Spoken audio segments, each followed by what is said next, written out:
अस्सलाम वालेकुम जी। ਇਹ ਜੀ ਸਰ ਜੀ ਸਾਡਾ ਨਾ ਡਾਇਲਸਿਸ ਮਰੀਜ਼ ਹੈਗਾ ਤੇ ਇਹਨਾਂ ਦੀ ਡਾਇਲਸਿਸ ਹੁੰਦੇ ਨੇ। ਸਾਡਾ ਸਿਹਤ ਕਾਰਡ ਜਿਹੜਾ ਉਹ ਖਤਮ ਹੋ ਗਿਆ। ਮਜ਼ਦੂਰੀ ਕਰਨਾ ਤੰਦੂਰ ਤੇ ਪੇੜੇ ਪੂੜੇ ਕਰੀ ਜਾਂਦੇ ਨੇ ਇਹਦੇ ਥੋੜੀ ਦੇਰ ਵਾਸਤੇ ਕੰਮ 'ਚੋਂ ਬੜੀ ਮੁਸ਼ਕਿਲ ਨਾਲ ਟਾਈਮ ਕੱਢ ਕੇ ਆਇਆ ਜੀ। ਇੰਨੀ ਮੁਸ਼ਕਿਲ 'ਚ ਇੰਨੀ ਕੀਮਤ ਦਾ 10-15 ਹਜ਼ਾਰ ਰੁਪਈਆ ਮੇਰੇ ਕੋਲ ਡਾਇਲਸਿਸ ਦਾ ਨਹੀਂ ਕਰਾਇਆ ਜਾਂਦਾ ਜੀ। हाँ जी, मैं इन्नी दूरों आई हाँ डायलिसिस करवाने ते इत्थे मेरा सेहत घाट भी बंद है तो समान भी नहीं दे रहे तो सानू परेशानी बनी हुई। सुबह ती आके बैठी हाँ तो मेरी तबीयत भी पानी भी वधिया है, तबीयत भी खराब है। मैं 45 किलोमीटर से आया हूँ तो मेरे पास मैं बैठा हूँ दरवाजे के पीछे आगे, ना मेरे पास सामान है ना कुछ भी नहीं। पैसे मेरे पास पैसे नहीं, पैसों से डायलिसिस करवाऊँ।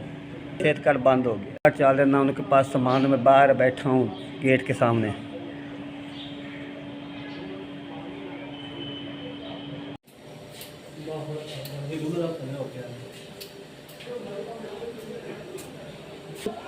साढ़े कोल समान नहीं, किट नहीं है, ना साढ़े कोल पैसे ना समान है।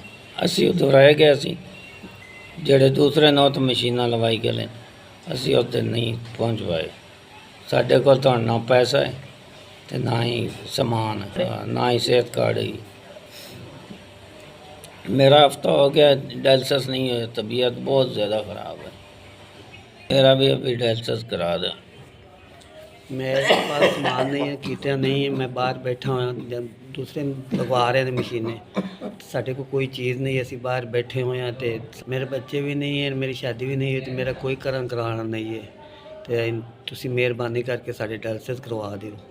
मेरे मियाँ तंदूर ते ने वो पेड़े करते ने ते साढ़े कोल ना पैसे ने ते ना साढ़े गुर्दे वाश हो रहे ने ते सेहत कार्ड भी खत्म हो गया।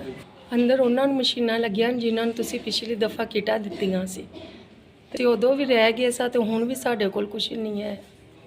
मैं बीमार हाँ, व्हीलचेयर ते नहीं है कि पैसे नहीं है कि अगली दफ़ा समान ही मिला था। असी रिश्के ते नहीं आते, व्हीलचेयर ते हमने है सारे असी आंदे पैसे ते उन्हें क्या वो चले गए गए समान दे के, असी रह गए गए। मैं बड़ी बीमार है कि मैं डायलिसिस का समान देवो।